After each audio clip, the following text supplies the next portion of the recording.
Welcome to the Missouri Wind and Solar Podcast. Thanks for downloading the podcast. I'm your host, Wes Shank, and I'm here today with our co-host and general manager, David McDarris. We've also got Sam Buffington, the head of our research and development group, in here with us today because we're going to have a special guest by phone, by Zoom. Excuse me, I had to get that right. Avery Hughes with Fortress Batteries. He's our regional sales manager for the Midwest. He's on our call today. And so we're going to talk with him about the greatest happenings in wind and solar and how they'll impact your alternative energy projects. If you'd like more information about anything you hear on the podcast, check out all of our education resources at windandsolar.com, including links to over 300 YouTube videos. And you can also reach out to our Seymour, Missouri-based sales team at 417-708-5359. You can always email them at sales@windandsolar.com. And if you really want to go in depth, come to our hands-on workshop in Seymour. You can get all the details on our website, windandsolar.com. So great to have you with us today, Avery. Thanks for making the effort to come in on the call. We've got Absolutely. Good morning. Sam and David here. They've got all kinds of wicked questions lined up to mess with you on batteries, and they've been out in the hall tasing each other with batteries just so they can get it right. So before we get rolling, give us your great elevator pitch on Fortress. And I know I love them. I've got two of those big monster. Oh, excuse me. Oh, God, I only said two. I got four. I don't even know how to count today. I have four of those E-Vaults at my house. Right. And they are miraculous. I mean, I absolutely love them. But yeah, give us the Fortress elevator pitch. Tell us why we should all be carrying those batteries. Yeah, thanks so much, guys, for having me on this morning. It's a pleasure. Calling from the great state of Texas. A little bit about me real quick. I am the Midwest Regional Sales Manager. I cover the entire state of Texas, but I also cover Oklahoma, Louisiana, Arkansas, Missouri, and Kansas. So that's my area. I actually will be up there coming up at the end of this month for the NABCEP conference there in St. Charles. Not sure if you guys are going to... We've been talking about it. I think we're trying to figure out if we can make it or not. So we will have a booth there and be, I believe, doing a training session at that conference. But I will also be there an additional week, so covering Kansas and Missouri. So I'd certainly like to come in and see the new facility. Last time I was there, you were still building out the interior. So I never did get to see the final facility. So I'll schedule some time, hopefully come in there too. David finally got it done, and we were on him forever. I mean, he's dragging his feet. But come on, we'll take you to Rusty Spur for the Harrisburger and see if we can give you a cardiac moment while you're here in town. Awesome. All right. Well, it's a little bit about Fortress Power. So, yeah, really the elevator pitch is Fortress Power. We're a manufacturer of lithium iron phosphate batteries. We specialize in residential and commercial batteries. We've had some changes, certainly in the last year. We now scale from 5.4 48-volt residential all the way up to probably 4.5 megawatt hours of full 480-volt outdoor solutions for commercial installs. Anywhere along the way, we have different solutions, indoor and outdoor rated.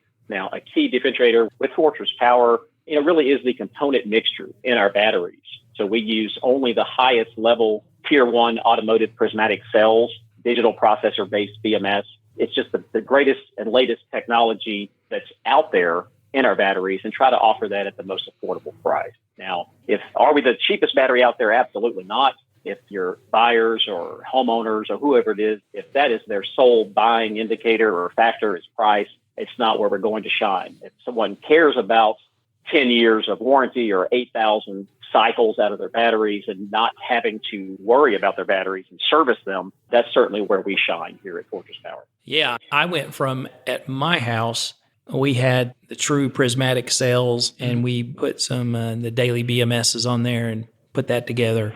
We went from that to the E-Vault, and I got to tell you, I like the E-Vault better. So before we get into the super secret pre-screened list that we sent over to you, I want to bounce something off of you because it's something that we really are seeing down the pike right now, is giving your political views on NEM 3.0 and what's that going to do to the battery industry. I'm sure you guys have got your antennas like straight up on what that's going to do. Do you see that as making some big impacts with what you've got going on? I'll say I don't cover California.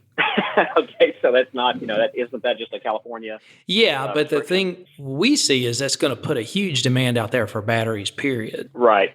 Right. Okay. So you're basically asking, is it going to cause a delay in lithium and batteries because of the uptick in M3 in California? Yeah. Have you heard anything at Fortress that... I have not. And we get reports, the relationship that our CEO has with lithium manufacturers. I know that the purchase process is pushed out years in advance.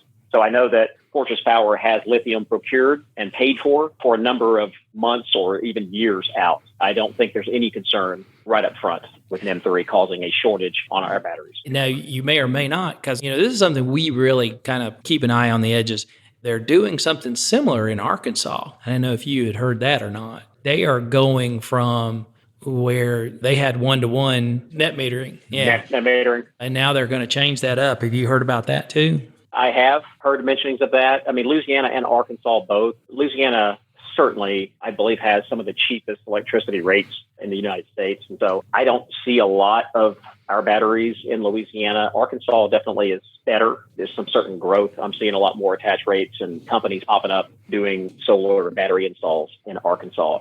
I don't know the specifics around that. I have read a couple of articles about some changes coming to the way they net meter or do business in Arkansas. Yeah, I think that if that passes, because I think right now it's just a bill. I think they're talking about it, and they were discussing how it wasn't fair. I think that was a big thing that we were reading.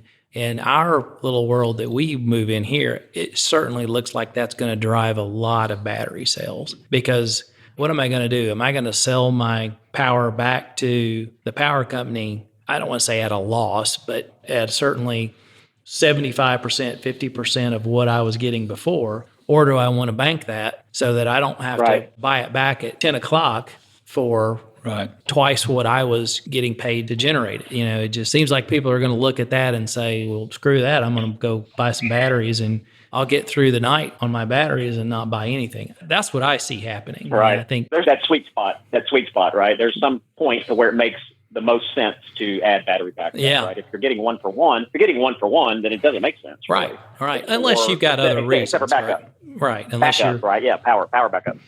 But if you're getting clipped on it, I think we're going to see some significant battery growth across the board in the next.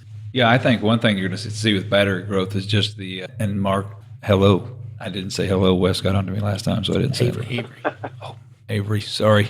So one thing that I think that we're going to see with the tax credits now actually being able to be put on batteries that are going to existing systems, I think that's going to be a huge uptake in batteries as well. I mean, a lot of people that didn't have batteries before, now then they will actually fall under that 30% federal tax credit under the new Inflation Reduction Act. I think that's going to really drive battery sales. Okay. I agree. Well, let's get on to our super secret list of things we wanted to talk with you about. The first one, and this one is, again, near and dear to my heart because I've got those eVault Maxes in. And the Guardian program looks really cool. So tell us about the Guardian, and then tell us about the timeline with the Maxes. So kind of what are you looking at with that? So, yeah, we'll answer that question first. The good news is now certified to work with the eVault. Oh. So we're good to go. Okay. Current shipping Guardian units will come with a CAN tool. You may already have one or have them floating around, but we're going to start shipping them with the CAN tool. There will be a firmware update you will need to make to the BMS on the eVault. Once that is done, everything will work just as well with the eFlex or eVault. Okay. So I've got to update my 4 batteries. Yes, you just need to do a BMS update on the batteries and you should be good to go. Okay, cool. Well, we'll make that happen because that looks really... just gave me some more work to do. I actually did. Thank you, Avery. I know where Sam's going to be this afternoon. Tell us about the Guardian. Yeah, I mean, it's a very neat piece of equipment. It is. And it's something that was certainly missing probably from our batteries and the connectivity and being able to actually look in deeper and see what's going on with the batteries, right? Kind of Internet of Things device. So this unit will have a lot more use as we move into additional products that we can talk about. There's a lot more to it than basic monitoring of our batteries. It does have the ability to control things and send packets and whatnot. And you will see more of that on some of our future products. But for now, it is kind of simply a monitoring device, kind of shows you the health of the battery, all of the things that you see on your front readout of your eVault Maxes currently, right? You get that info to your phone. We're able to send some level of BMS updates, firmware updates through the unit as long as someone is standing there. We don't do any updates automatically without letting the end user know. But if you are standing there, you don't have to connect any cables or do anything, right? We can actually send some updates.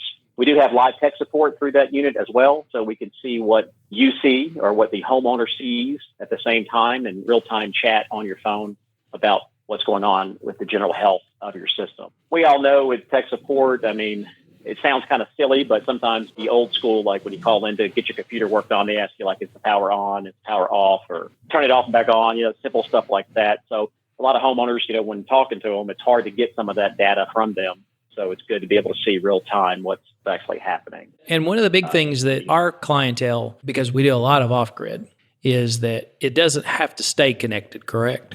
Does not have to stay connected. Absolutely not. Okay. No. And off-grid too, I'm not sure if it's out as of today's generation of the unit, but there will be a Bluetooth option as well coming on it. Right now it's Wi-Fi or hardwire connected. Okay. In off-grid situations, there will be that Bluetooth option. Yeah, because a lot of our folks, they'll have either no or limited, or they're using a phone there with it. So those are all really good things that our clientele will appreciate. Yeah, great. And it's not like a real expensive product to add on if you're already spending X amount for battery storage. Yeah. It's a really cool thing just to throw on. Yeah, what's the MSRP on that right offhand? I mean, is it? Oh, it's $350 maybe. Yeah, I was going to say, it seemed like it was about $300.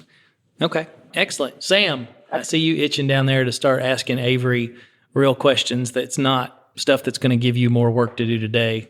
Oh, that's quite all right, Wes.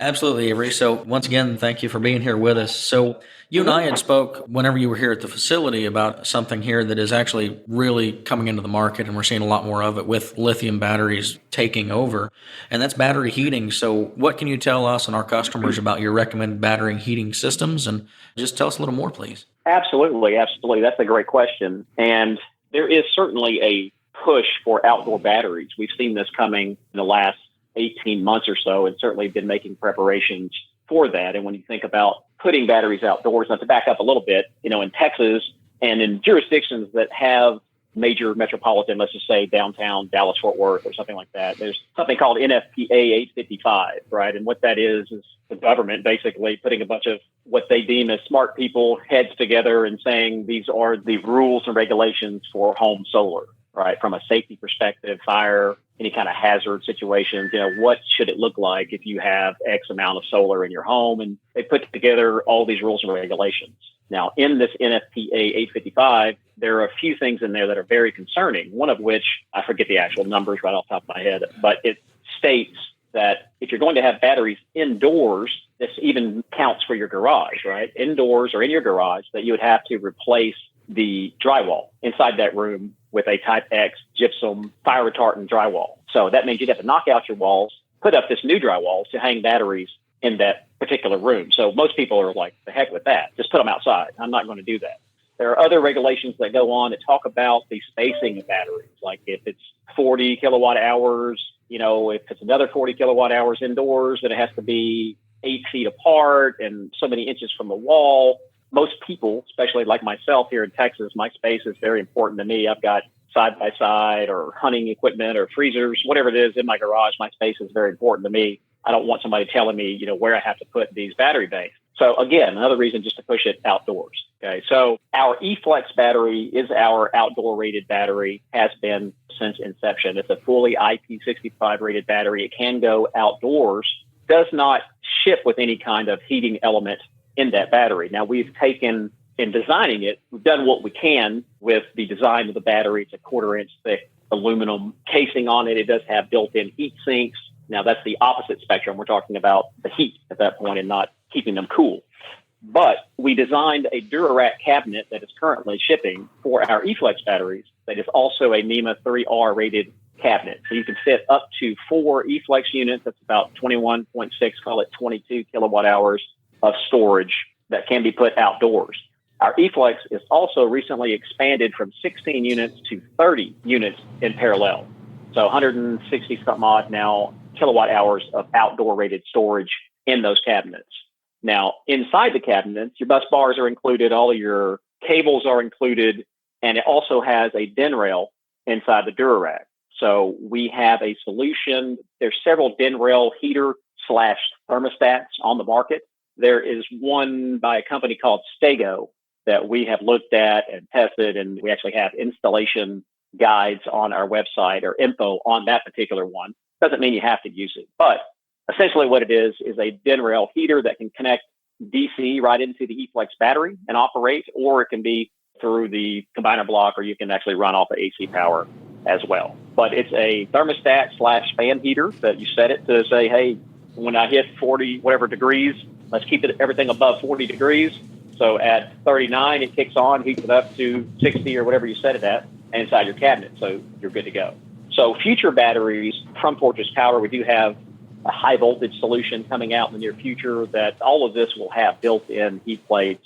Pretty much anything that you see going forward is going to have built-in heating or some kind of cooling or forced air for outdoor placement. Cool. Well, is that a bad pun? No, that wasn't a pun. That is cool. But, hey, Avery, just so people understand, because a lot of people don't know this what happens to a lithium battery if it gets too cold and you're trying to use it or charge it? A lot of people, they've always wanted to keep their batteries warm no matter if it's flooded lead acid, AGM. Mm-hmm. But what happens to the lithium if I do charge it, say when it's 32 degrees outside or colder? Right. So the BMS system in our batteries at 32 degrees will shut it down and not allow charging. Okay. So that does happen. It's going to snap and click, and it will not be able to charge. The discharge, I believe, is around 20 degrees. So if the temperature measures around 20 degrees, then even the discharge will turn off at that point. So it does have a wake feature. It is monitoring the temperature. And so depending on how long it sat in that state, if it's an off-grid situation to where nobody's home and it's just sitting there at that cold state, it may go into a dormant phase to where you'd have to press a button to wake it. It would be the only way to wake it at some point would be to press the button. Oh, okay. But lithium is obviously very sensitive to hot and cold temperatures. I always tell customers between 40 and 90 degrees or 40 and 100. If you can keep your batteries within that range, that's what they like. It's healthy for them, and that's where you're really going to get the longevity or the ROI out of the battery. Okay. So Sam and I were reading a deal yesterday, and it was pretty interesting, and I'd like to get your take on it. It was talking about having a battery at 75 degrees versus 85 degrees. The life expectancy that you would receive out of the battery was dramatically decreased, according to this document that we were reading. Oh, it was for lead-acid batteries, though, just to That was clarify. lead-acid batteries? Yeah, that was lead-acid. But would that have the same effect on the lithium batteries? I think that there is some truth to that. I have also read articles similar, even when referring to LiFePO4 or lithium iron phosphate, that, there is a operating temperature that is prime for the battery. And, obviously sitting at 90 degrees or sitting right at the extreme of 33 degrees is not good on the battery. I mean, it's absolutely going to affect the longevity of the battery. Just because something is rated or, has those parameters of what the max is, doesn't mean that you want to be there. To me, I think about, if you have a Porsche top speed is 200 miles an hour, it doesn't mean you want to sit there and run 190 for a year. Yeah. It's certainly going to affect it, right? And that analogy kind of holds true. You're sitting at the extreme of either end of that spectrum. It's not going to be healthy for the battery to be sitting there near extreme temperatures. So I do want to circle back around on an item coming back a little bit along the lines of the Guardian. Talk to us about the pros and cons of closed loop communication methods. I know the batteries talk between themselves. Right. So closed loop communication. So generally speaking, for people that don't exactly know what that is, closed loop communication is kind of the process of receiving information and then confirming that information with the sender. In other words, the loop is closed. I always think of, CB radios when you talk today, police and fire, when you say something or give a statement, everybody says Roger or Wilco or 10-4 or something like that, right? So think about that in closed loop communication. In the world of battery storage, closed loop communications uses like Modbus protocol, they call it, right? Which is essentially machine language. Newer batteries, all Fortress batteries, have a battery management system or BMS that's constantly sending out in Modbus communications, things like the state of the battery, the state of charge, or the total throughput, that is constantly being sent out, right? So all inverter brands have some sort of Modbus protocol, engineering and coordination between engineers to ensure that batteries and inverters that all speak the same language to kind of enable that closed loop communication. Now, why is that important for battery storage? closed loop communication will let the battery know if it's being like overcharged, or let's say the voltage is too low. And that's based on detailed information provided by the inverter. It can protect, extend the life of the battery, reduce your charge times. It pretty much enabled the system to operate more efficiently. Now, from a customer perspective, the state of charge displayed on the inverter will match the state of charge displayed on the battery, which to me, that's a big problem when it comes to closed loop, open loop communication. Things just aren't talking to each other, so you can get off between what your inverter is showing and what your battery is showing. 80% state of charge on the solar, and then showing 50% on the readout of the battery. You can recalibrate, you can do things, but that's tedious over a 10-year period to keep having to recalibrate those numbers. So ease of setup, ease of install are advantages as well in closed loop communication. Otherwise, it's what we call voltage mode is what you hear a lot if you don't have the closed loop communication. And things are kind of based on a lot of assumptions and calculations are being made. You're just not really getting the real-time data that's confirmed between the battery and your inverter. I know that was a lot. No, that's one of the things that we really like to do in the podcast is kind of get into the high-end technical on that. And so is the Guardian part of this process now, or is that still just monitoring it? Yeah, at this point, and that is going a little over my head. I think there is some connection between Guardian and the communications there, but for now, I think it's totally separate and it's just a monitoring platform. Yeah, I wouldn't see much involvement in the Guardian by way of closed loop communication, though. Okay. All right. Hey, Avery, I was sitting here looking over the list of questions, and this one came up in a podcast we were doing earlier. We were talking about NEMA 3 in California and the different ratings that are going to be required here coming up actually by the end of April. On your batteries, what about the certifications? I mean, what certifications do they have, or are you going to put on them? I mean, are they UL listed, or are they rated for California use? I mean, can you speak on that a little bit? Yes, absolutely. And yes to all your questions there. So eFlex and the eVault batteries are mostly important UL 9540 and 9540A approved. They are SGIP approved. That's California. That's what you're referring to. But there are quite a few other certifications, 1793, the CE. There's other ones that aren't as common, but of course it has all of those.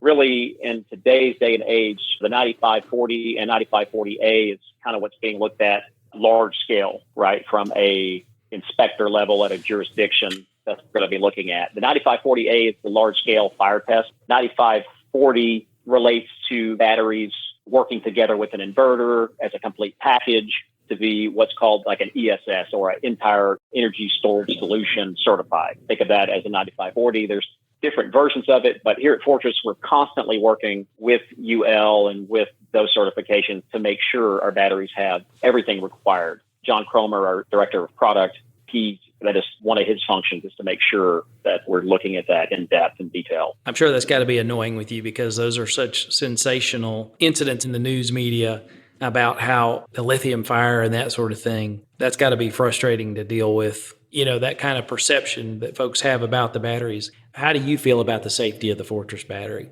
Oh, it is the LiFePO4 LFP lithium iron phosphate, however you want to say it. There's so many different ways to look at it, but it is the safest technology out there as it relates to fire safety. And also, the prismatic cell as well, moving from pouch to cylindrical to the prismatic cell. I mean, we know from the science, and the testing data that a prismatic cell that we have with LFP technology is the safest out there as it relates to combustion or setting fire. If you look at the actual test data, which we actually can provide that, at certain government entities actually need to see the test data and what that means. And if I remember the temperature, I think it's around 500 to 600 degrees is the temperature that it sits at for a period of time. And the current technology of lithium iron phosphate will not catch fire. If you go back to lithium ion, which is like a still technology that's out there, it will combust at around that temperature at 500 degrees in testing. So again, we're very confident. We know for a fact, and we're not the only ones that use this technology, right? It is the safest technology out there as it relates to fire. There is no reason to why you should be concerned with a LFP battery in your home. It sounds like, as in so many things, to screw it up, you've really got to make an effort. Yeah. Okay. Sam, David, you get more, or we? I think you covered the warranties and everything. Yeah. It is 10-year warranty on your battery. Is that correct? Right. So 10-year warranty on our eFlex and eVault battery. It's an 8,000 cycle life. And that's very important to us here at Fortress. So if you hear any competitors talk about us, and I hear this all the time, that, Fortress has 10-year warranty, but they only allow 80% depth of discharge, or they only allow 0.5 C rating. Like, these are two good examples. And this is all based on the science of batteries. Like, you can go out and Google keeping lithium iron phosphate batteries healthy. You're going to find charts. These are the same charts that I use in my presentations. I don't go out and make up charts that make our product look superior to anyone else. I talk a lot about the science of batteries.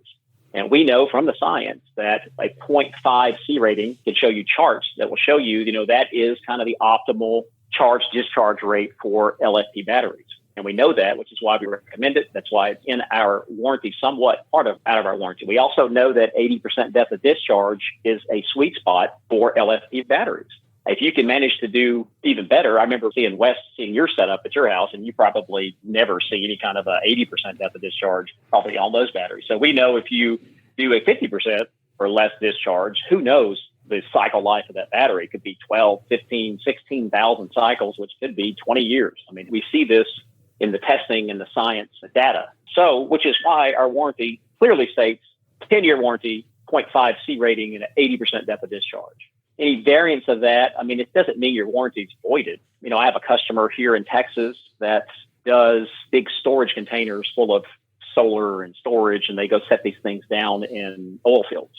Backup power, very important to these guys. They came to me and said, "Hey, Avery, I understand the science behind the 0.5 C rating on these eVaults, but we have situations where it's been cloudy, something's going on. I've got to get these storage containers buzzed, charged, hit at a 1 C rate or 1.5, whatever it may be. So, hey, give us the serial numbers. We'll work with you, and we'll just know from a warranty perspective what's going on. It's going to have to be prorated. We're going to look at that as those batteries fail. We'll know that they failed early because of those charge rates." Well, so you're using a phrase, and I'm always the village idiot in this. Are you saying a C rating? What is that? So the C rating really just being the charge and discharge charge rate, 0.5 C rating. Now, the actual mathematic formula, somebody like Sam might know dividing the kilowatt hours by the charge rate. There's a way to come up with what your C rating actually comes out to be. I was going to say that the layman's way to look at it, a 0.5 C rating is half the battery's capacity per hour. So if you have an 18 kilowatt hour battery, 9 kilowatts is the most you can pull or push into it at any given time and maintain the warranty. And you don't want to exceed. Yes, you don't want to exceed that. Okay. Now, pulse discharge is different, but C rating is a continuous discharge rate. Okay, cool. That's what I meant to say. Me too, man. Well, you texted me the answer, didn't you? Right. So those are just the things that we look for as it relates to warranty. And we're very flexible. We do allow some servicing to our batteries as well. The latest version of the eVault, depending on what version you have there, Wes, does it have the screws in the front where it'll come apart? Yeah. It does. Okay, right. So that's the latest version. So it is a serviceable battery, and there are times that we need to replace a BMS, or those large battery packs in there can be unplugged and replaced. So the battery is serviceable in the field. Well, but, it sounds like what you're saying. The batteries, it's no different than a car. You get a car that's 3 years or 36,000 miles. If you, like you were talking about the other car, if I get out in the first month, I go put 36,000 miles on it. Well, yeah. That's not your 3 years by any stretch, but yeah, you've kind of run through it. So, that makes sense. I guess that's what I'm saying. That makes sense. You can't just say 10 years. You have a lot of cheaper battery manufacturers out there, just to be warned, that throw around things like, oh yeah, we have a 10-year warranty on our battery. You can do 100% depth of discharge at 1 C. Like, you'll hear this type of claim, and it's just not true. With some of these manufacturers probably won't be around in 10 years, so they just don't care. So they throw out some crazy claim, and then you'll hear them say something bad about us. They won't warranty their battery if you go above a 0.5 or if you do more than 80% depth of discharge. That's just not simply true. We're going to see it, and we're going to act accordingly to help make sure they understand as to why, right? To reach 8,000 cycles, right? So very, very important for us to see our batteries last. We have batteries in the field that are approaching that 10 years soon, and we plan to be there to swap out that battery or be there the next 10 years. Yep. Okay. I think this is the way it is, but let's just say somebody is trying to be dishonest, and unfortunately it happens, and I know you guys see it all the time as well. The BMS that's in the system, it's going to record the discharge rate and the charge rate that was coming into that battery. Is that correct? That's correct. Okay. Yep. All right. Or at least a formula of such. There's code that gives us at least an idea or average. Okay. I don't know that it records data like every cycle or something, but it certainly, we can monitor it and see how the battery's been treated. That's one thing, because as people buy systems from us, unfortunately, they'll want to start out cheaper or whatever the case may be. And we're always upfront and telling them, hey, if you try to do this, you're going to have a negative impact on the battery.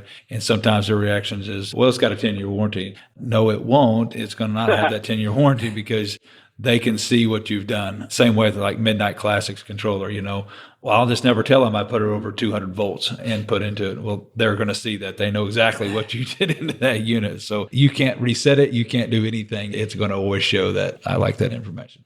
Well, absolutely. And again, it's not like Big Brother's watching you all the time or something of that effect. It's just that in those extreme situations, we have to go in and see how it's been treated. I mean, it sees temperatures, C rates, there's formulas for all of that. So, well, just keeping on with our analogy. I mean, your car has an odometer. That's right. That's right. You can't sneak past that. This is not the old school odometers that special mechanics could change and make it go backwards.